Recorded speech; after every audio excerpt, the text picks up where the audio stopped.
So there are really two pieces of advice that have changed the way that I look at my life that I want to share with you. And the first one is from one of my favorite authors, Anne Lamott.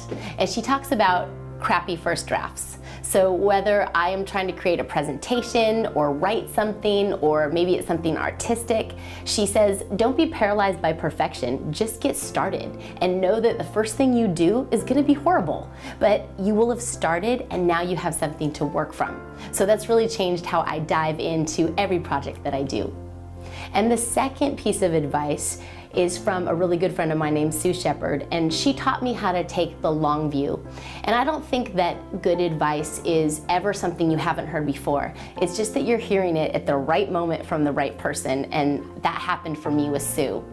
Right after when I was getting ready to have my daughter, and I was told that I was gonna have a C-section, and I was devastated by it, and I couldn't believe that my birth plan was not gonna happen the way that I wanted it to. And Sue said to me, when your daughter goes to kindergarten, they are not going to divide the class up between children who've had a C-section and children who were born naturally, and that will be the stigma she carries for the rest of her life. Is what's going to happen today going to matter in 5 years? Is it going to matter in 10 years? And that was really exactly what I needed to hear at the time, and it's helped me take the long view in so many other situations in my life. Some of the best advice I ever received was from my mom when I was really, really young. She said, if you go to someone's house, bring a gift, and when you leave, say thank you. Well, I've taken that further, and I've done that professionally as well. I may not bring a gift, but a compliment goes a long way. I try to pass this on to my children, teach them the right way to treat people, and my son started using it as a technique in his business, and it does great for him as well. Remember, set yourself apart, show appreciation, say thank you. It really goes a long way.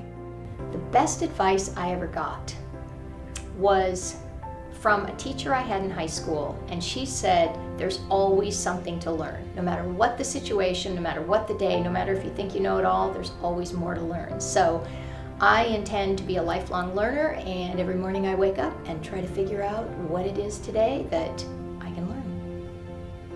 A colleague of mine years ago gave me the best advice I've ever received, which was, remember, Lawrence, every day it's important to do 5 things. Breathe, move, live, laugh, and think a little bit every day. So mindful movement, thought, not necessarily exercise, because exercise is optional. Movement is mandatory. Thinking positively, having a great ability to connect to the body for the mind, body, spirit, and remember to love and laugh. Every day a little bit helps keep us what we're meant to do, I believe, and very rounded. How I didn't used to know that was my father died of heart disease in 1983 when I was 18. My mom moved on, and then a few years later had an open heart surgery, and my only brother died of a heart attack instantly at 38, at a time in my life when I was deconditioned and over fat.